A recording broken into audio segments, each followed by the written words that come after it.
आप सभी को प्रभु यीशु मसीह के मधुर मीठे नाम से जय मसीह कहता हूँ। परमपिता परमेश्वर को धन्यवाद करता हूँ कि आप सभी के बीच में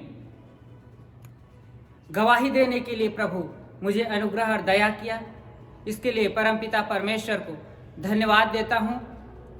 मेरे प्रियो, मैं एक सामान्य कृषक परिवार, हिंदू धर्म निष्ठावान जो परिवार था उसमें मैं पैदा हुआ और मैं बचपन से ही 4 वर्षों की उम्र से पुराणों को सुनते आया हूँ, क्योंकि उसमें कई ऐसी रोचक कहानियाँ थी। मुझे खेलने से ज़्यादा उसे सुनने में रुचि आता था और उसे सुनते सुनते मैं बड़ा हुआ और कुछ बड़ा हुआ तो मम्मी ने मुझे श्रीमद् भगवत गीता और रामायण पढ़ना सिखाया और मैं उनको पढ़ते हुए बहुत ही आनंदित रहता और आगे और भी उसमें मैं बढ़ते गया। और 15 वर्ष की उम्र में एक संस्था थी, मंत्र तंत्र यंत्र विज्ञान।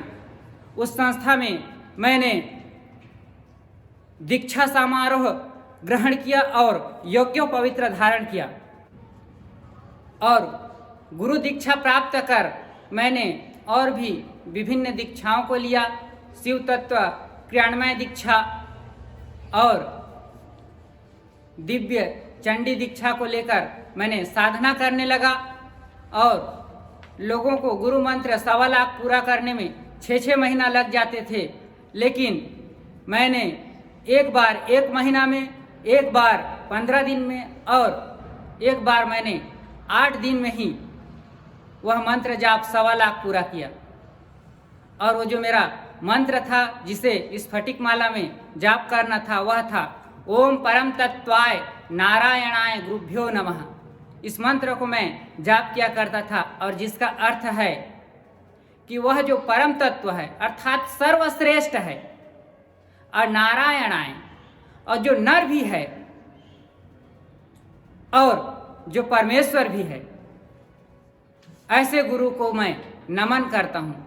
इस तरह से मैं उस मंत्र जाप किया करता था और मैं सुबह 2 से 3 घंटा और शाम को 2 से 3 घंटा पंचोपचार पूजा किया करता था, षोडशोपचार भी पूजा किया करता था और हवन अनुष्ठान भी किया करता था।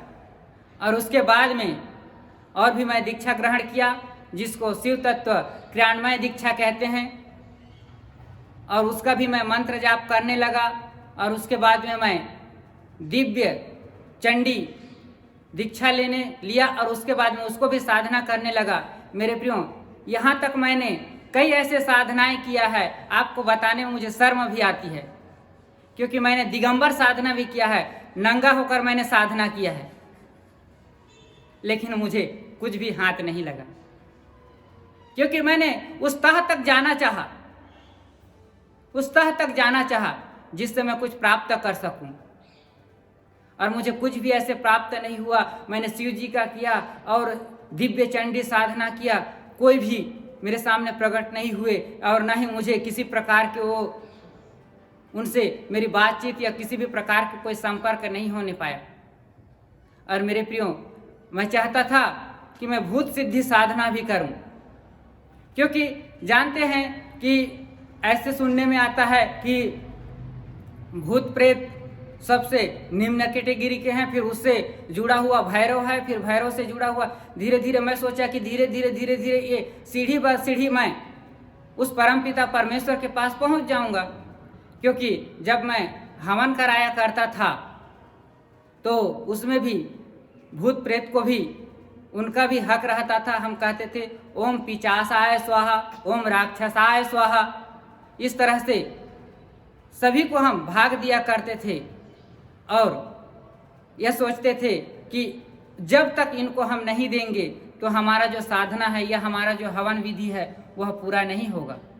तो मैंने सोचा कि डायरेक्ट तो मैं तो पहुंच नहीं पा रहा हूं बड़े देवताओं तक, भूत प्रेत तक स्टार्ट करता हूं। लेकिन ऐसे हुआ कि वो भी मुझे सक्सेस नहीं हुआ और सक्सेस नहीं होने के कारण मैं थक हार कर मैं बैठ गया था। योग साधना विधि पर भी रुचि रखता था। मैं बचपन से योग अभ्यास भी किया करता था, उसमें भी मैं रुचि रखा करता था। और योग में रुचि होने के कारण मैं हरिद्वार बाबा रामदेव के यहाँ योग टीचिंग का प्रशिक्षण लिया और मैं योग सिखाने लगा लोगों को, और मैं रजिस्टर्ड योग शिक्षक बन गया और मेरे पास आज योग टीचर का सर्टिफिकेट भी है। और मैं लोगों को योग भी सिखाने लगा था और मैं खुद भी किया करता था। लेकिन मेरे प्रियो, मेरे आत्मा की जो तड़प थी, आत्मा की जो वेदना थी, वह संतुष्टि नहीं हुआ और न ही मुझे वह जो जिसे मैं चाहता था वह प्राप्त होने पाया। और मैं और भी मंत्र तंत्र यंत्र के विषय में अध्ययन करने लगा और साधना और विभिन्न देवी देवताओं का अनुष्ठान करने लगा। और मैं विभिन्न प्रकार के मालाओं को उपयोग करता, विभिन्न प्रकार के मंत्र तंत्र यंत्रों का उपयोग करता और विभिन्न देवताओं की मैं उपासना करने लगा। और मुझे एक चाहत थी, मुझे एक ऐसी चाहत थी कि मुझे एक ऐसी शक्ति हो जो मेरी सुरक्षा कर सके। और मैं अपनी सुरक्षा, शारीरिक सुरक्षा नहीं चाहता था। मेरी जो सुरक्षा की चाहत थी वो आत्मिक सुरक्षा थी, क्योंकि मैंने श्रीमद् भगवत गीता को पढ़ा था और मैं आत्मा के विषय में जानता था कि आत्मा अमर है। इसलिए मैंने कई साधनाएं की और वैसे साधनाएं करते करते मेरे जीवन में एक ऐसी तड़प आ गई और मेरे दिल में एक ऐसी खाई के समान आ गया। मुझे उस सच्चे परमेश्वर को जानना था जो मेरी सुरक्षा कर सके। मैं उस सुरक्षा को चाहता था और उस सुरक्षा को चाहने के लिए के कारण मैं अपने घर को त्यागने पर मजबूर हो गया, क्योंकि मेरे दिल में एक तड़प थी और मैं अकेले में रोता, उस सच्चे परमेश्वर को ढूंढता और उसे पुकारता। और मैं नहीं जानता था मेरे प्रियो कि ऐसी तड़प, ऐसी वेदना मेरे दिल में कहाँ से आ गई और कैसे आ गई। और मैं कुछ नहीं चाहता था, सिर्फ उस परमेश्वर को ढूंढ निकालना चाहता था, उसके साथ मैं अपना संगति रखना चाहता था। ये मेरी आत्मा की ख्वाहिश थी। और मैंने ठान लिया, घर में मैंने जिद किया कि मैं अब यहाँ नहीं रहूँगा, अब मैं जाऊँगा।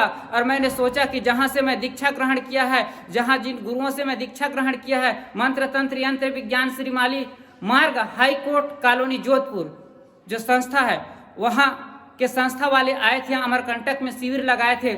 मैंने सोचा कि मैं यहाँ से चलता हूँ और वहाँ मैं अपने गुरुदेव से निवेदन करूँगा कि वो मुझे अपने साथ ले चले और मैं वहाँ चले जाऊँगा और मैं उस सच्चे परमेश्वर की खोज करूँगा। अगर वहाँ नहीं मिली तो मैं हिमालय चले जाऊँगा, अगर वहाँ नहीं मिली तो कहीं और चले जाऊँगा। लेकिन मेरे दिल में जो वेदना है, मेरे दिल में जो तड़प है, उसे मैं जरूर पूरा करूँगा, जरूर वह मुझे मिलेगा। इस बात को मैं लेकर मैं घर से निकल पड़ा। साथ में मेरे पापा भी थे, हो सके तो मैं लौटा ले आऊँ। मैं वहाँ गया और मैं अपने गुरुदेव से निवेदन करने लगा कि मुझे भी अपने साथ ले चलिए।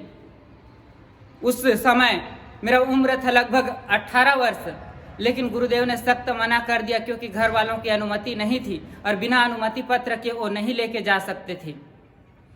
और मैं वहाँ से पुनः वापस आया और मैंने फिर भी उस परमेश्वर को ढूंढना नहीं छोड़ा। और मेरे समाज से, मेरे गांव से, मेरे परिवार से मुझे कई प्रकार की ऐसी बातें को सुनना पड़ा जो मैं दुखित और खेदित भी हुआ। लोग कहने लगे कि ये पागल हो गए। मुझे समाज वाले आके समझाने लगे, हम जो यहाँ हैं और परंपरा से हम चलते आ रहे हैं, हम यहाँ हैं, तू घर छोड़कर कहाँ संन्यास करने जा रहे, कहाँ परमेश्वर को खोजने जा रहे हैं, क्या हम जहाँ हैं वहाँ आपको संतुष्टि नहीं है? मैंने बोला, मुझे संतुष्टि नहीं है, मैं उस सच्चे परमेश्वर को ढूंढना चाहता हूँ। मेरे दिल में एक तड़प है, मैं उसे तृप्त करना चाहता हूँ। वो लोग बोलने लगे कि पागल है, सभी और नाते रिश्ते में फैल गए क्या वह पागल है। मेरे प्रियो, लेकिन मैं जानता था कि मेरे दिल की वेदना, मेरे दिल की तड़प, और मैं किस तरह से परमेश्वर की खोज में दिन ब दिन अकेले में रोता और परमेश्वर से पुकारता। और मैं परमेश्वर से कहता कि ये खुदा तू ये बता, ये खुदा तू ये बता, रहता कहाँ है, कैसी करूँ इबादत तुझे भाता कहाँ, कैसी करूँ इबादत तुझे भाता क्या है, तेरी चाहत में चैन टूटी, आंसू में रैन बीती।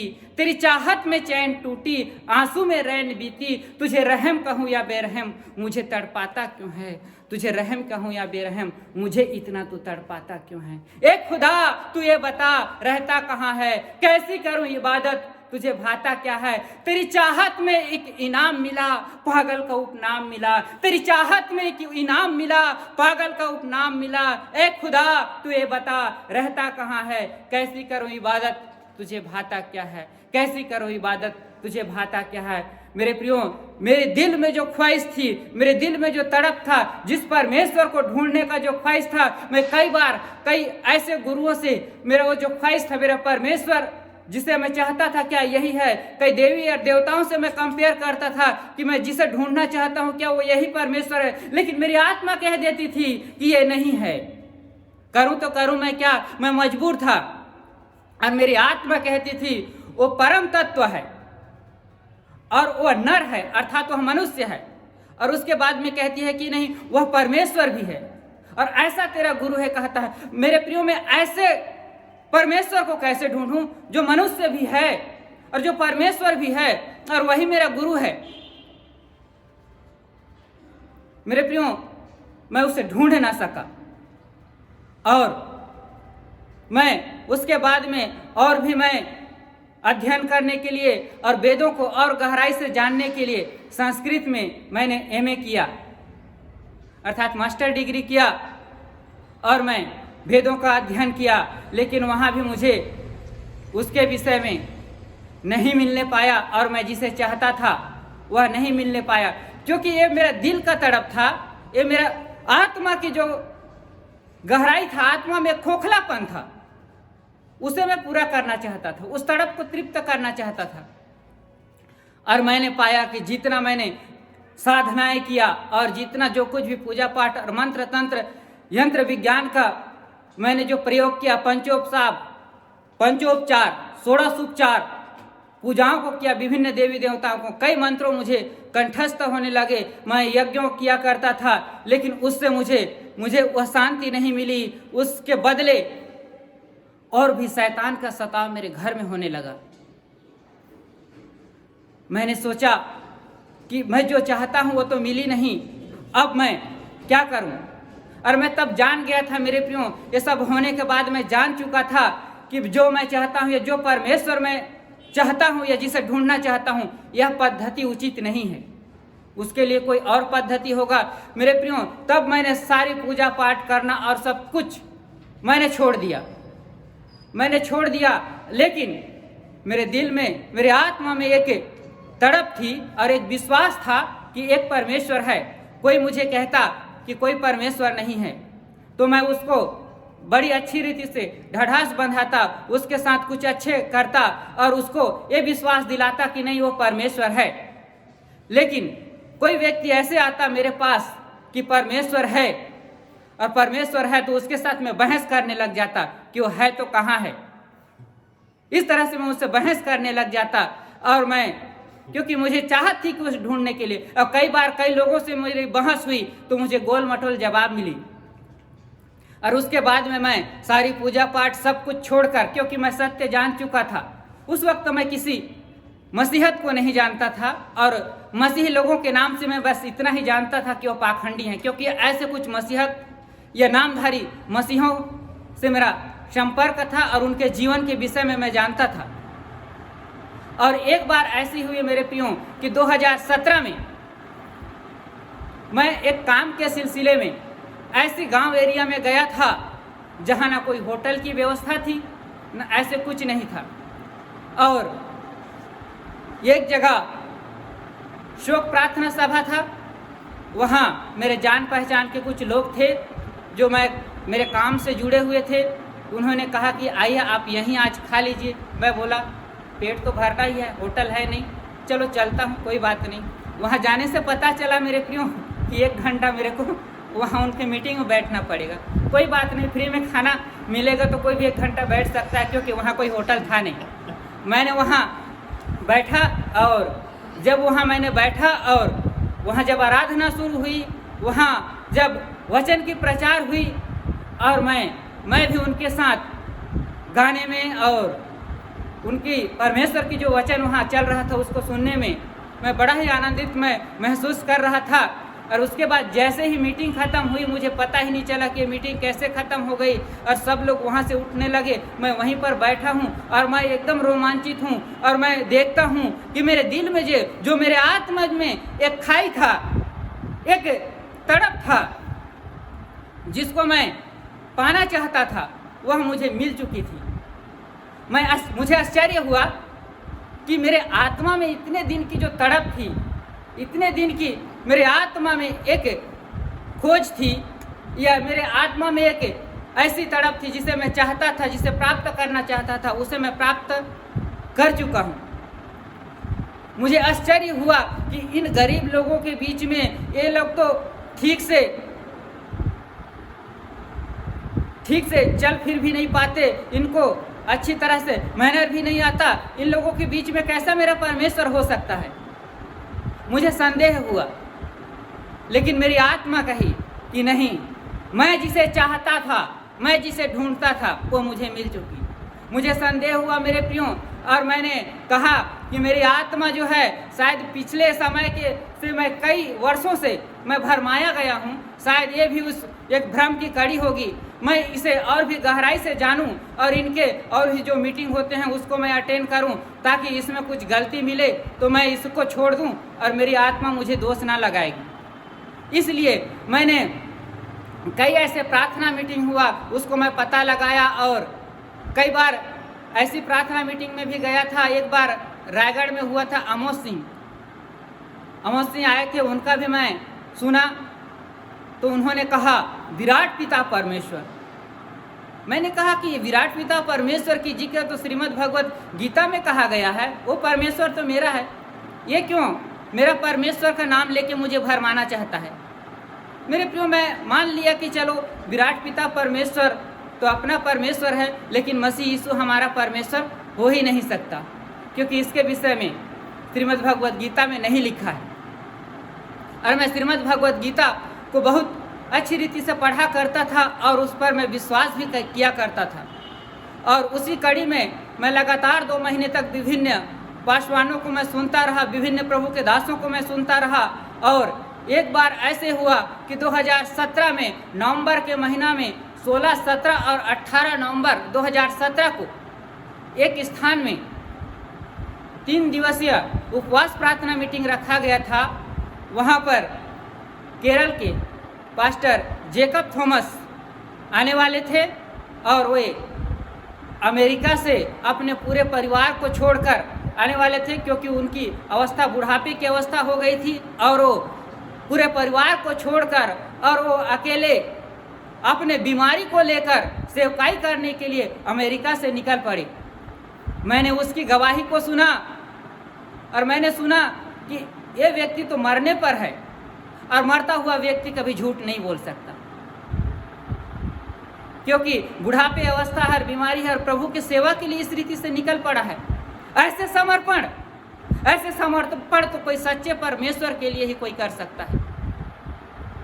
शायद सचमुच में इसकी आत्मा को वह संतुष्टि मिल चुकी होगी, इसकी आत्मा को वह सुरक्षा मिल चुकी होगी जिसको मैं चाहता हूँ। मेरे प्रियो, जब 17 तारीख को उन्होंने प्रचार किया और मैंने सुना उस प्रचार को, और जब प्रार्थनाएं हुई तो मैंने ऐसी प्रार्थना करने लगा, और मैं आहें भर भर कर उस समय प्रार्थना करने लगा कि प्रभु यीशु, मुझे तेरे नाम से बदनामी मिले, तेरे नाम से मुझे लोग प्रताड़ित करें, तेरे नाम से मैं सताए जाऊं।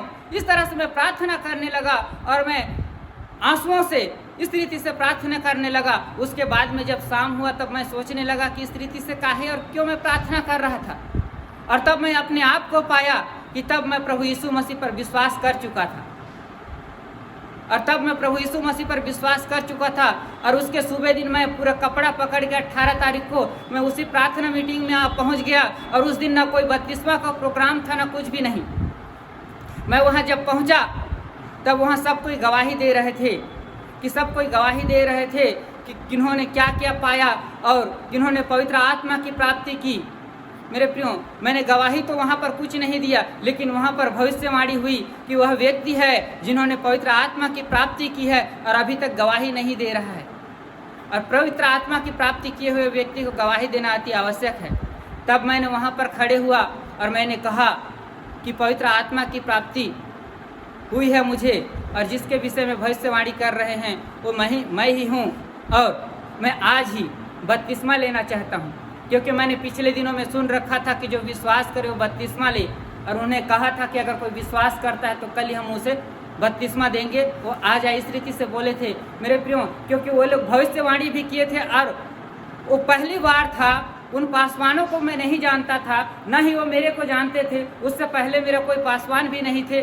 तो उन्होंने कहा कि हम रोक नहीं सकते, जो पवित्र आत्मा के द्वारा बपतिस्मा ग्रहण किया है उसको हम जल की बपतिस्मा देने से रोक नहीं सकते। और उसी दिन मेरे साथ साथ और 6 लोगों ने बपतिस्मा लिया, और प्रभु की महिमा हो मेरे प्रियो। जैसे ही मैंने बपतिस्मा लिया तो मैंने सर्वप्रथम यही चाहा कि मैं परमेश्वर की राज्य और धर्म की खोज करूं। और जैसे ही मैं बपतिस्मा लेकर आ रहा था तो मैं लोगों से पूछा कि मैं परमेश्वर की विषय में और भी जानना चाहता हूं, मैं क्या करूं। लोगों ने बताया कि इटारसी में जाकर आप इसके विषय में और भी जान सकते हो। तभी से मेरे दिल में एक लालसा थी।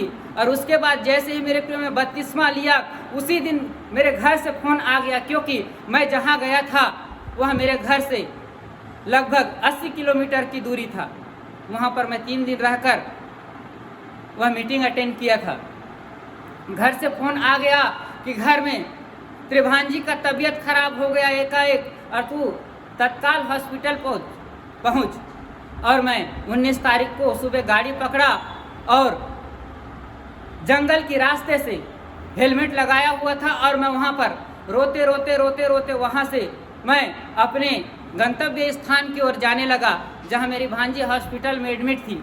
और मैं मसीह यीशु से कहने लगा, प्रभु मैं अपने घर वालों से कुछ नहीं बताऊंगा, क्योंकि अगर मैं कहूँगा तो मेरे को तो जो कुछ बोलेंगे, लेकिन आपके नाम से भी वो लोग कुछ खरी खोटी सुनाएंगे, इसलिए मैं कुछ नहीं कहूँगा। अगर इच्छा होगी तो आप उन्हें बता देना।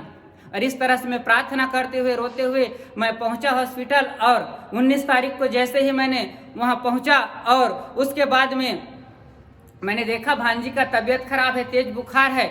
मैंने जो भांजी जल पी रही थी उसी जल में मैं चुपके से परमेश्वर के नाम कर उस जल को आशीषित किया, और भांजी की जो स्वास्थ्य है वो सुधार होने लगा। और उसके बाद में उसी 19 तारीख के रात को मेरी दीदी उसके जंघे में भयंकर दर्द होने लगा, फोड़े के समान दर्द होने लगा, और वो 12 बजे रात को दर्द से कहारने लगी। मेरा नींद खुल गया। मैं पूछता हूँ कि हुआ क्या, तो यहाँ बहुत दर्द है। फिर मैंने कहा कि आओ मैं प्रार्थना कर देता हूँ। उसके बाद में सिर्फ मैंने 1 से 1.5 मिनट ही चुपके से मन में ही प्रार्थना किया, और हाथ से पकड़कर मैंने उस दर्द को निकाला, और वह तुरंत उसी समय वह चंगी हो गई और उसका दर्द ठीक हो गया।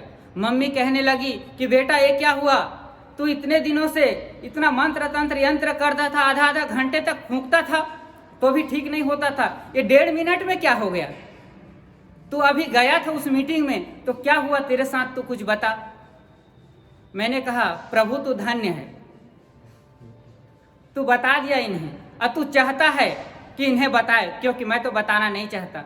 मैंने कहा कि मैंने प्रभु यीशु मसीह के नाम से बपतिस्मा लिया है, मैंने पिता पुत्र पवित्र आत्मा के नाम से बपतिस्मा लिया है। उन्होंने कहा बेटा कैसे होता है बपतिस्मा, क्या होता है। मैंने कहा जल में डूब के। ठीक है, हम भी चलते हैं, कल जल में डूब के बपतिस्मा ले लेंगे। इतना अच्छी बड़ी चिन्ह और चमत्कार होता है तो कौन लेना नहीं चाहेगा। तो मैंने कहा मम्मी रुकिए। और उसके बाद हम लोग का डिस्चार्ज हो गया, भांजी अच्छी स्वस्थ हो गई, और हम घर गए। और जैसे ही घर गए तो शाम को हमने वहाँ प्रार्थना शुरू कर दी, क्योंकि मेरे घर परिवार में कोई विरोध नहीं आया, क्योंकि उन्हें चिन्ह और चमत्कार देखी थी। और जैसे ही प्रार्थना शुरू किए, मम्मी से दुष्ट आत्मा निकल गई, और वह चिल्लाते हुए निकल गई, और उसे पटक कर निकल गई। और हम लोग उस दिन से लगातार प्रार्थना में लगे रहे, और पूरा परिवार लगा रहे। और मम्मी लोग भी बोलते थे कि जब कहीं भी प्रार्थना होता था वो लोग भी क्या करते थे, जाते थे और कपड़ा पकड़ के जाते थे कि हम भी बपतिस्मा लेंगे और हम भी सामर्थी बन जाएंगे।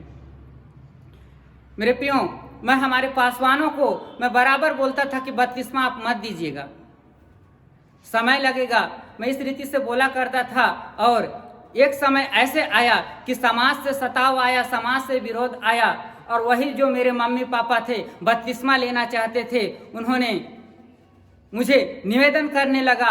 पापा अन्ना हजारे बन बैठे और भूख हड़ताल में चले गए, और मम्मी बोलती है कि तू अपने पापा को जिंदा देखना चाहता है तो मसीह यीशु को छोड़ दे।